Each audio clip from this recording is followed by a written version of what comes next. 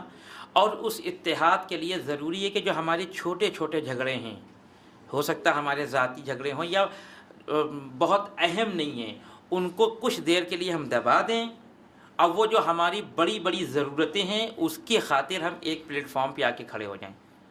ہو سکتا ہے کہ ہمارے نظریات آپ سے نہ ملتے ہوں، لیکن کچھ دیر کے لیے ہم اپنے نظریات کو دبا لیں اور آپ سے آ کے گلے مل جائیں، اور جو کام آپ کر رہے ہیں اس میں ہم آپ کا تعاون کریں.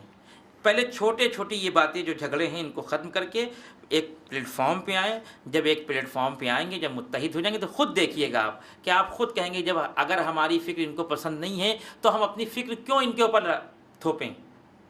لیکن یہ چھوٹے چھوٹے جھگڑے جو ہیں اصل میں یہی ٹولیاں بناتے ہیں. چھوٹے چھوٹے بہت بہت اہم مسائل نہیں ہیں، بہت زیادہ اہم مسائل نہیں ہیں، لیکن ان کو بہت اہم بنا کے پیش کیا جاتا ہے. وہ ضروری یہ ہے کہ ہمارے استاد کہتے ہیں کہ یہ انا کو ختم کر کے ہم شروع کریں. یہ نہیں کہیں کہ میں، یہ کہیں کہ ہم.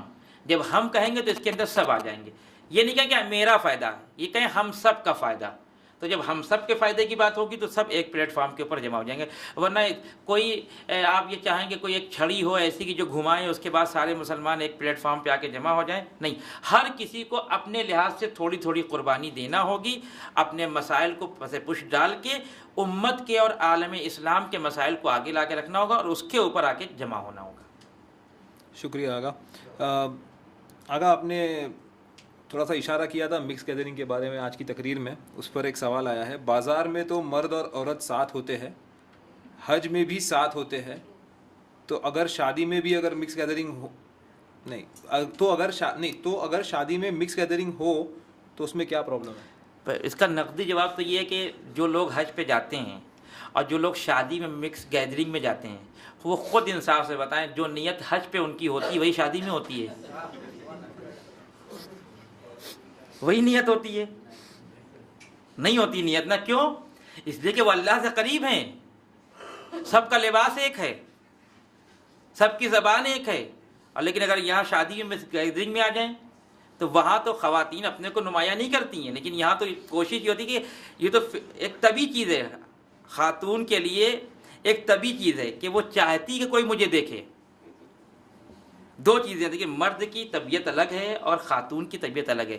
مرد کی طبیعت میں تاک جھانک ہے، ادھر جھانکنا ادھر جھانکنا، یہ طبی چیز ہے مرد کے لیے، ہر آدمی محسوس کرتا ہے. لیکن خاتون کی طبیعت میں تاک جھانک نہیں ہے، وہ خود نمائی کا جذبہ ہے اس کے اندر.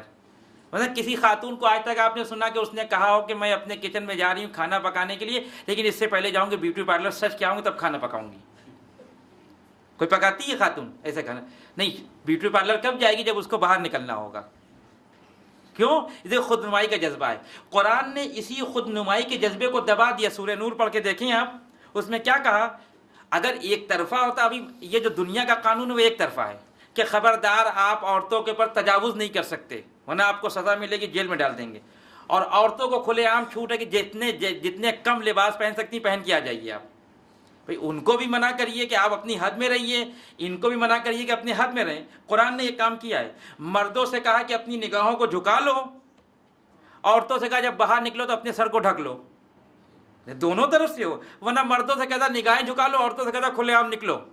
تو ظاہر ہے جب وہ کھلے عام نکلیں گے تو مرد کا جذبہ ہے تاک جھانک کا، وہ دیکھے گا. تو مکس گیدرنگ جو یہاں ہو رہی ہے اور جو حج میں ہو رہی، زمین آسمان کا فرق ہے. وہاں ایک روحانی ماحول ہے اور اس کے علاوہ وہاں امکان بھی نہیں ہے. ایسا نہیں ہے کہ 3 دن عورتوں کے لیے مخصوص کیا جائے کہ وہ آئے گا حج کریں اور 3 دن مردوں کے لیے مخصوص کیا، وہی 3 دن 4 دن ہے حج کے لیے. لیکن یہاں آپ کے لیے امکانات، یہاں فساد کے خطرے ہیں. وہاں آج تک ایسا خطرہ سامنے نہیں آیا اور یہاں ہر مکس گیدرنگ میں ایک خطرہ سامنے آتا ہے. ایک اول تو جواب تو یہ، دوسرا یہ کہ یہ قیاس ہے کہ آپ یہ کہیں گے چونکہ وہاں یہ کام ہوتا ہے لہذا یہاں بھی یہ کام ہوگا. نہیں، وہاں وہ کام شریعت نے باقاعدہ اجازت دی ہے اس کام کی، یہاں پہ شریعت نے باقاعدہ منع کیا ہے کہ خبردار یہ کام نہیں ہونا چاہیے. دیکھیں یہاں خواہشات نفسانی بہت زیادہ حاوی ہیں، وہاں اس کا امکان صفر ہے تقریباً. دیکھیں جو اللہ کے لیے کہہ رہا ہے اللہم لبیک اللہم لبیک، وہ کیا کسی کو دیکھے گا؟ مگر یہاں مکس گیدرنگ جب ہوتی ہے تسبیح پڑھی جاتی ہے، لبیک اللہم لبیک کہا جاتا ہے، طواف ہوتا ہے. نہیں، یہاں تو ہوتے ہی خرافات ہے. تو یہاں تو یہ سب امکانی نہیں ہے. اور اس مس گیدرنگ کی آپ حالت دیکھ رہے ہیں کہ جو بچے اور لڑکیاں جس طرح سے گمراہ ہو رہے ہیں، اور بعد میں پھر ماں باپ پریشان ہوتے ہیں، جب شادی کا مسئلہ آتا ہے تو پھر پریشان اب کس سے کریں، یہ مسائل پیش آ گئے۔ لہٰذا کسی صورت سے بھی اسلام نے اس چیز کی اجازت نہیں دی ہے۔ آگا آج کا آخری سوال، تاریخ میں کئی مظلوموں کا ذکر ہے کہ جہاں ظلم ہوا ہے، اور اس میں خاص انہوں نے لمبا سوال ہے، اس میں لکھا ہے کہ یہودیوں پر ہٹلر کا ظلم وغیرہ، تو پھر ہم لوگ صرف قدس ڈے تو مناتے ہیں اور دوسرے ظلموں کو اتنا زیادہ یاد نہیں کرتے ہیں۔ یہ جو ہے یہودیوں کے ظلم کی بات کہی ہے کہ ہٹلر نے یہودیوں کے اوپر ظلم کیا، یہ اول تو یہ ثابت نہیں ہے، یہ تو یہودیوں نے اپنی مظلومیت کو بڑھانے کے لیے کہا کہ ہٹلر نے یہ ظلم کیا ہے۔ یہ جب آقا احمدی نژاد نے اس مسئلے کو ہولوکاسٹ کو نکالا ہے تو ایک دم سے یہودیوں کی حالت خراب ہو گئی۔ وہ احمدی نژاد نے کچھ کہا نہیں، انہوں نے کہا کہ اس مسئلے پہ تحقیق ہونا چاہیے کہ اس کی حقیقت کیا ہے۔ کوئی بھی مسئلہ ہو اس پہ تحقیق کر سکتے ہیں۔ بھائی ڈاکٹریٹ آپ کرنا، ایک آدمی ڈاکٹریٹ کرنا چاہتا ہے، وہ ہولوکاسٹ پہ ڈاکٹریٹ کرنا چاہتا ہے، واقعاً اگر ہٹلر نے مارا ہے تو کیسے مارا ہے، تو آپ منع کیوں کر رہے ہیں اس کو کہ نہیں اس موضوع پہ ڈاکٹریٹ نہیں ہو سکتا، اس کے مطلب کوئی خطرہ ہے۔ حقیقت میں اگر کسی یہودی کے اوپر ظلم ہو رہا ہے تو بولنا پڑے گا۔ میں نے کل کہا، امام علی نے وہ بلا کے کہا، ڈاٹا بھی اپنے لوگوں کو کہ تمہاری موجودگی میں ایک یہودی عورت کے پیر سے اس کا زیور چھین لیا گیا، تو یہ تو کہنے کی بات نہیں، لیکن حقیقت ہے کہ ظلم ہے یا افسانہ ہے۔ ہٹلر نے ظلم کیا ہے کہ واقعی یہ یہودیوں نے، کیونکہ یہودی ہمیشہ وہ کام کرتے ہیں جس سے مظلوم نظر آئیں۔ ابھی آپ ان کے چینل کو اٹھا کے دیکھیں تو وہ لگے گا کہ سب سارا ظلم فلسطینی کر رہے ہیں، یعنی یہ بیچارے ہاتھ باندھ کے بیٹھے ہیں، وہ یہ کچھ کر ہی نہیں رہے ہیں۔ جبکہ واقعاً صحیح ٹی وی دیکھیں آپ جس کے پاس صحیح خبریں آتی ہیں تو آپ کو رونا آ جائے گا کہ جس طرح سے یہ ظلم کر رہے ہیں۔ میں نے خود ایک منظر دیکھا ٹی وی کے اوپر، ایرانی ٹی وی پہ، وہاں دکھایا تھا 4-5 سال پہلے کہ ایک احتجاج ہو رہا تھا، فلسطینی ایک احتجاج کر رہے تھے، اتفاق سے یہودی فوجی آئے، ان کو دوڑایا، وہ بھاگے، اس میں سے ایک باپ بیٹا پھنس گئے، چاروں طرف ان کو گھیر لیا۔ یہ میں نے اپنی آنکھوں سے دیکھا ہے۔ تقریباً 17-18 سال کا لڑکا ہوگا اور اس کا باپ تھا، وہ دونوں ہاتھ اٹھا کے کہہ رہے ہیں کہ ہم نے سلنڈر کیا، لیکن پہلے اسی باپ کے سامنے اس کے جوان بیٹے کو مارا گولی، جوان بیٹا اس کے باپ کی آغوش میں مرا، اور اس کے بعد اس باپ کو بھی گولی مار دی۔ اب اس سے بڑا ظلم اور کیا ہوگا؟ یہ مشکل ہماری میڈیا کی کہ یہاں تو کچھ دکھایا نہیں جاتا، یہاں ہمیشہ، کیونکہ پوری دنیا کی میڈیا تو یہودیوں کے ہاتھ میں ہے، جو وہ کہیں گے اس طرح سے چینل گھومے گا، لہذا ہم کو پتہ نہیں ہے۔ اگر واقعاً کسی یہودی کے اوپر ظلم ہوا ہے، ایسا نہیں کہ یہودی سب خراب ہیں، کچھ ایسے یہودی بھی دنیا میں ہیں جو ان یہودیوں کی مخالفت کرتے ہیں۔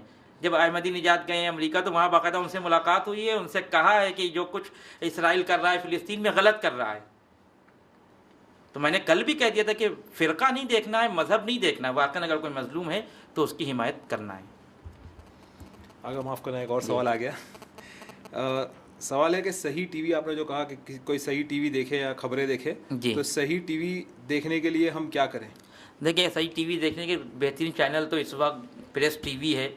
اگر انگلش میں آپ دیکھنا چاہتے ہیں تو بہترین چینل جو ایران کا ہے، جس میں بیچ میں کوئی خلا نہیں ہے، یعنی کوئی ایڈورٹائز وغیرہ نہیں آتا ہے، مسلسل خبریں آتی رہتی ہیں، اور آپ اس کو دیکھیں۔ میری بات نہیں مانیں کہ میں نے کہا ہے، آپ خود دیکھیں تو آپ خود فیصلہ کریں گے کہ وہ کتنی خبریں صحیح دیتا ہے، کتنی غلط دیتا ہے، وہ آپ کو خود اندازہ ہو جائے گا کہ وہ کس طرح سے خبریں پیش کرتا ہے۔ پریس ٹی وی دیکھیں، اگر کوئی عربی جانتا ہے تو اس کے لیے العالم چینل ہے یا المنار ہے حزب اللہ کا، وہ چینل دیکھیں۔ دوسرے بھی دیکھیں، میں منع نہیں کر رہا ہوں کہ آپ دوسرے چینلوں کو نہ دیکھیں، دوسرے چینلوں کو بھی دیکھیں، ان چینلوں کو بھی دیکھیں، پھر خود فیصلہ کریں کہ کس کی خبر صحیح ہے، خود معلوم کریں کہ کس کی خبر صحیح ہے۔